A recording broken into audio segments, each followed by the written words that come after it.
So hello everyone, welcome to my YouTube channel.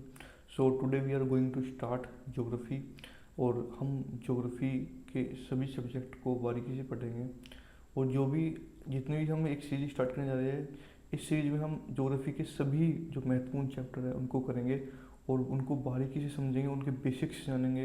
आखिर क्या क्या ही मतलब, क्योंकि बेसिक्स किसी भी सब्जेक्ट का बेसिक जानना बहुत इंपॉर्टेंट होता है और बिना बेसिक्स के आप एग्ज़ाम को क्लियर ही नहीं कर सकते और ना ही उसमें आप सोच सकते हो कि आप एक अच्छा स्कोर कर सकते हो।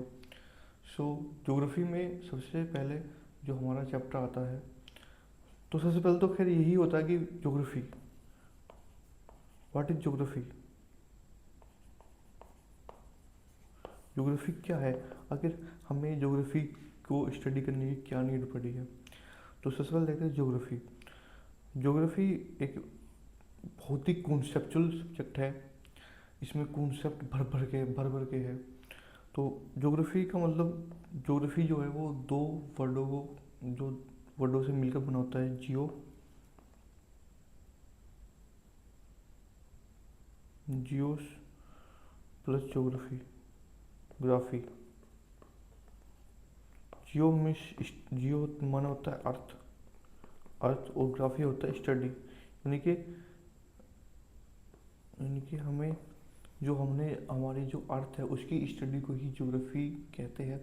ज्योग्राफी जो शब्द है, जो टर्म है, उसका सबसे पहले जो उपयोग एरिस्टोनिज ने किया था, उन्होंने ही सबसे पहले ज्योग्राफी टर्म का यूज किया था, एरिस्टोनिज ने। ठीक है। फिर बाद में ज्योग्राफी को हम एक डिसिप्लिन सब्जेक्ट के रूप में पढ़ना स्टार्ट करते हैं।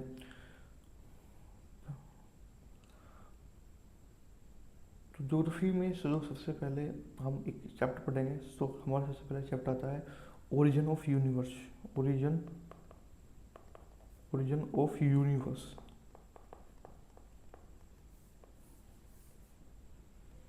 ओरिजिन यूनिवर्स कि हम हमारे यूनिवर्स का ओरिजिन कैसे हुआ। तो सबसे पहले तो यही है कि हमारा ब्रह्मांड ही कैसे बना। यूनिवर्स मतलब ब्रह्मांड, हमारा ब्रह्मांड ही कैसे बना। उसके बाद हम अर्थ पे आएंगे, लैटिट्यूड लॉन्गिट्यूड पे आएंगे, फिर हम अपने इंडिया पे आएंगे, इंडिया पे फिर हिमालयास और बहुत बहुत चीज़ें बचेंगी। तो सबसे पहले हम आते हैं, तो यूनिवर्स में की स्टार्ट जो होती है और उसमें एक सबसे इम्पोर्टेंट थ्योरी निकल के आती है, वो है बिग बैंग थ्योरी। कौन सी थ्योरी है? वो है बिग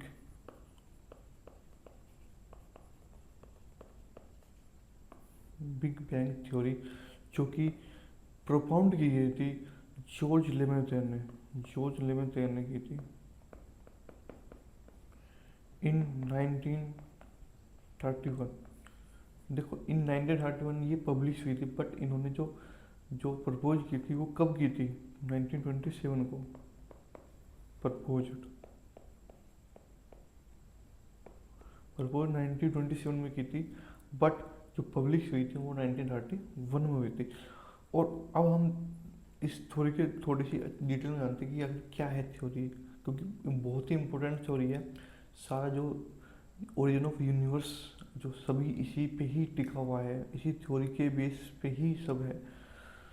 तो सबसे पहले जानते हैं, तो इस थ्योरी के अनुसार एक एक पॉइंट ऑफ सिंगुलैरिटी थी, मतलब एक ऐसा पॉइंट था जो कि सिंगुलैरिटी पे बेस्ड था और उसमें एक ऐसा विस्फोट हुआ कि हमारा जिससे ब्रह्मांड का क्रिएशन हुआ।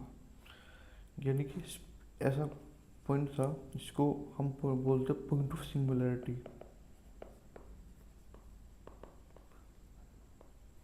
पॉइंट ऑफ सिंगुलैरिटी बोलते हैं इसको हम।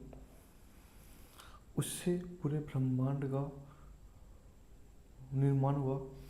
और ये कब हुआ, अब मुझे कि कब हुआ, तो इसको बोलते हैं zero time, zero time, zero time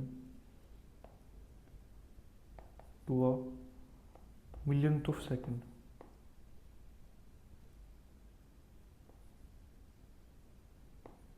zero time to a millionth of second. यानी कि इसको इसको विस्फोट होने में, मतलब आप सोच सकते हैं जीरो टाइम टू मिलियन तरीके, एक सेकंड का भी मिलियन ऑफ टाइम लगा है तो कितना ही मतलब कम समय लगा होता है विस्फोट होने के बोलते हैं ना, जैसे प्लग झपकते ही मतलब प्लग से झपकने से बहुत कम समय, उसका भी मतलब आप बोल बहुत कम समय लगा है। तो हमारा तो सबसे पहले एक विस्फोट हुआ, क्वांटम सिंगुलैरिटी से चीज़ें एक्सपेंड करना स्टार्ट हुई। तो इससे हमारे जो शुरू में हमारा टेम्परेचर था वो बहुत ही हाई था, बहुत ही हाई था, यानी कि वो था आपका 10 मिलियन डिग्रीज, 10 मिलियन डिग्रीज।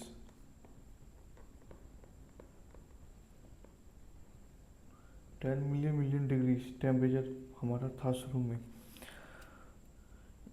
उस समय जब मिलियन डिग्रीज टेम्परेचर था तो दो चीज़ों का क्रिएशन हुआ। एक तो है फंडामेंटल फोर्सेस, एक तो है फंडामेंटल फोर्सेस, दूसरा है आपके quarks. Quarks come into existence.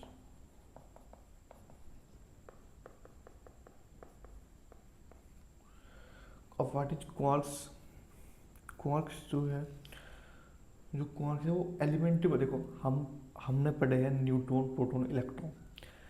हम पढ़ते हैं कि ये सबसे, कि पहले तो सबसे जो बेसिक इकाई होती है एटम होती है, लेकिन एटम में भी जब बाद में डिस्कवरी हुई तो पता चला कि एटम में भी इलेक्ट्रॉन प्रोटॉन न्यूट्रॉन है। लेकिन लेकिन लेकिन लेकिन जो इलेक्ट्रॉन प्रोटॉन न्यूट्रॉन का भी बेसिक इकाई है, यानी कि जो उन जिनसे वो मिलकर बने हैं, लेकिन जो शुरू में ही सबसे पहले बने थे वो बने थे क्वार्क्स। वो बने थे क्वार्क्स। जो ये है elementary particle that are building blocks of nature. लेकिन नेचर जो है सभी इन्हीं से मिलकर बना है। इनिशियली सबसे पहले ब्रह्मांड में क्वार्क्स का ही फॉर्मेशन हुआ था, क्वार्क्स का ही फॉर्मेशन हुआ था। और and what is fundamental forces? तो फंडामेंटल फोर्सेस वो फोर्स है जो नेचर में सबसे पहले फॉर्म हुए थे, जो सबसे पहले फॉर्म हुए थे नेचर में। तो कौन कौन से फोर्सेस हैं? जैसे आपका gravity,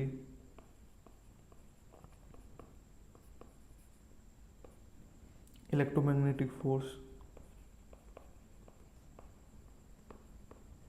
gravity, electromagnetic force and strong and weak forces.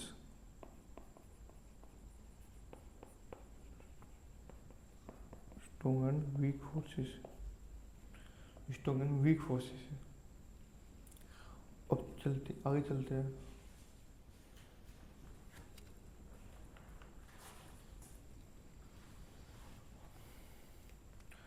अब धीरे धीरे जो है हमारा यूनिवर्स एक्सपेंड करता जा रहा है। देखो विस्फोट हुआ, एक सिंगुलरिटी एक पॉइंट था, उस पर हमारा एक्सप्लोजन हुआ और ब्रह्मांड शुरू में जो टेम्परेचर था वो बहुत ही हाई था, वो 10 मिलियन डिग्रीज था। तो चीज़ें जैसे जैसे एक्सपेंड होती जा रही है, एक्सपेंड होती जा रही है। देखो हम आगे पढ़ते चलेंगे, पढ़ेंगे कि जो हमारा ब्रह्मांड है वो आज भी एक्सपेंड ही कर रहा है। तो मतलब जो एक्सपेंड का जो प्रोसेस है वो कंटिन्यू ही चल रहा है। तो जो पहले से भी चलता रहा, तो मतलब जैसे जैसे एक्सप्लोजन हुआ और ब्रह्मांड मतलब एक्सपेंड करने लगा, तो वैसे वैसे धीरे धीरे टेम्परेचर भी डाउन होने लगा। तो अब जैसे जो हमने क्वार्क्स पढ़े थे, जो हमने क्वार्क्स पढ़े थे वो कंबाइन होने लगे। जैसे जैसे टेम्परेचर कम हुआ, क्वार्क्स कंबाइन टू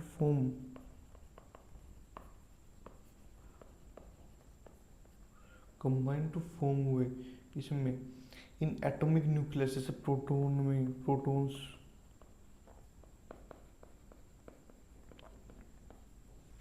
न्यूट्रॉन्स। और इनको जो प्रोटॉन इलेक्ट्रॉन न्यूट्रॉन्स न्यूक्लियस का निर्माण हुआ।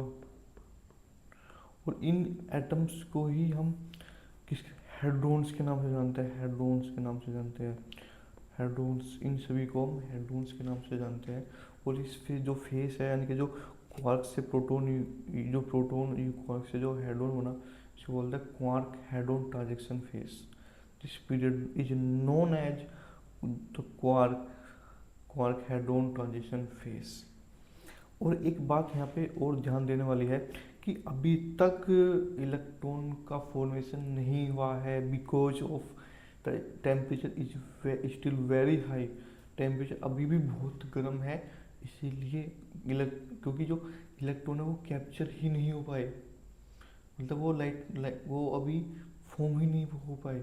और वो इस समय पे अगर एक क्वेश्चन उठाए कि जो इस समय पे जो हमारा ब्रह्मांड था वो डार्क था या उसमें लाइट थी, तो हमारा जो इस समय ब्रह्मांड था वो डार्क था, बिकॉज जो हमारा इलेक्ट्रॉन था वो लाइट को कैप्चर कर रहा था। इनकी जो इलेक्ट्रॉन्स पार्टिकल थे दे कैप्चर लाइट। और धीरे धीरे धीरे धीरे और अब जैसे हम आगे बढ़ते जाएंगे तो टेम्परेचर धीरे धीरे कम होता होता जाएगा, और कूलिंग प्रोसेस कंटिन्यू है, ये कंटिन्यू ही चला है। और जब ये और ठंडा हो जाएगा तो हमारे जो न्यूट्रॉन्स, जो हमने अभी न्यूट्रॉन्स एंड प्रोटॉन्स पढ़े हैं, neutrons and protons combine to form neutron and protons combine to form the first nuclei. The first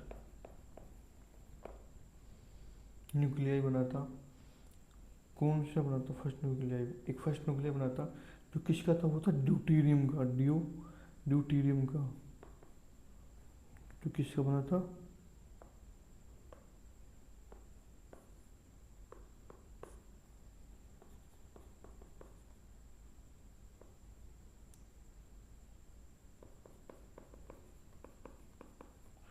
deuterium का हमारा सबसे पहला न्यूक्लियाई बना था। और ड्यूटीरियम आप जानते ही हो किसका आइसोटोप है।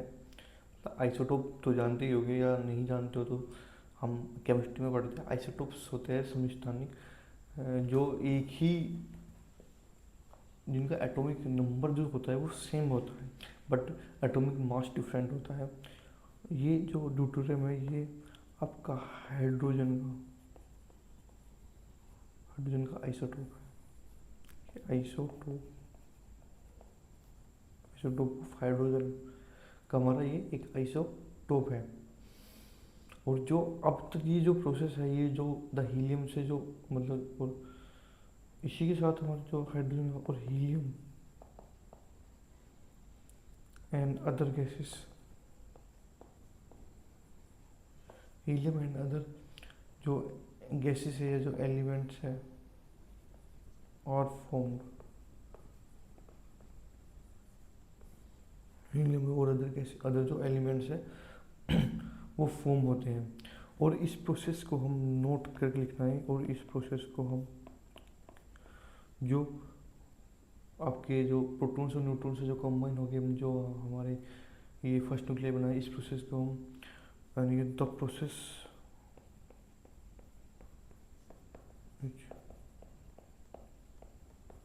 known as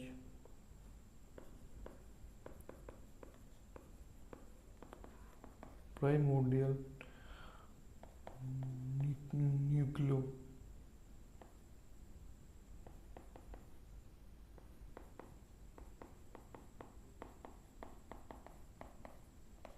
प्राइमोर्डियल न्यूक्लियोसिंथेसिस के रूप में हम इसको जानते हैं।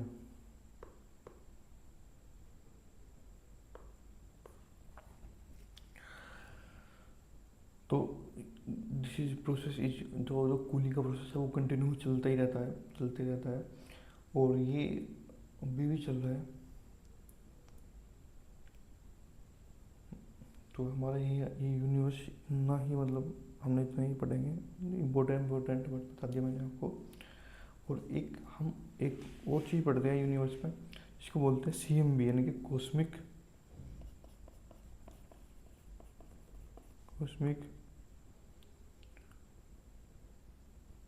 माइक्रोवेव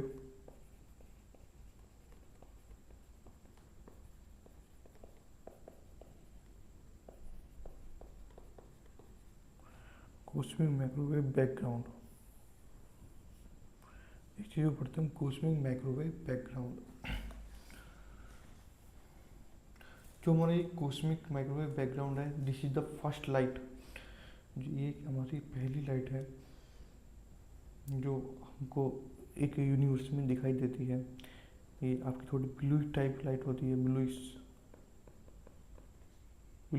लाइट है जो हमारे यूनिवर्स में दिखाई देती है।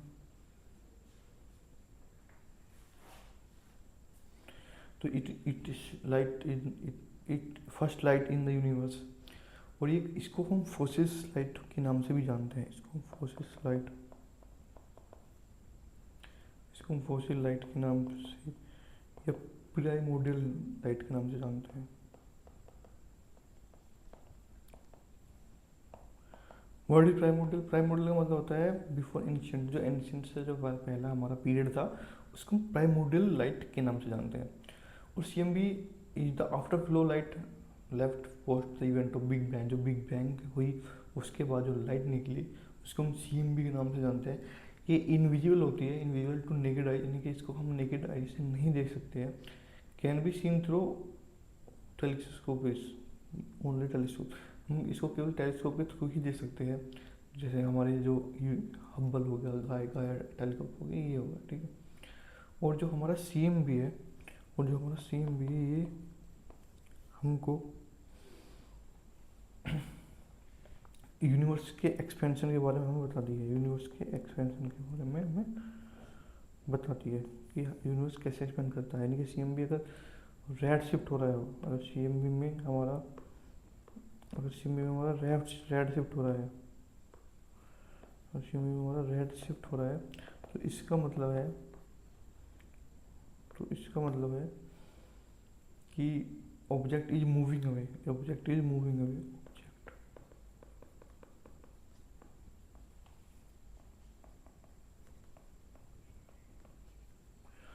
जो है मूविंग अवे, हमारा दूर जा रहा है। अगर ब्लू शिफ्ट होता है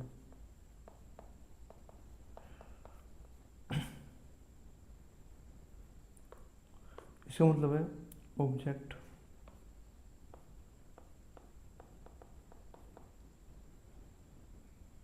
इज मूविंग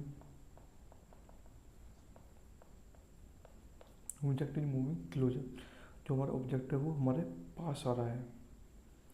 और जो हमारी जो रेड शिफ्ट होता है उसकी जो लॉन्गर वेवलेंथ होती है, उसकी कैसी वेवलेंथ होती है, लॉन्गर वेवलेंथ होती है।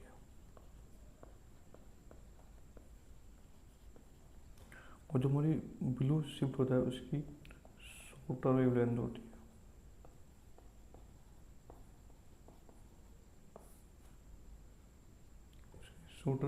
होती है। तो हमारा यही था यूनिवर्सल चैप्टर। और इसमें अपना बेसिक यूनिवर्स चीज़ें देखी है कि मेनली हमारा यूनिवर्स कैसे क्रिएट होता है, कैसे हमारी बिग बैंग थ्योरी है। तो चलिए चलते हैं। तो बाय सभी को।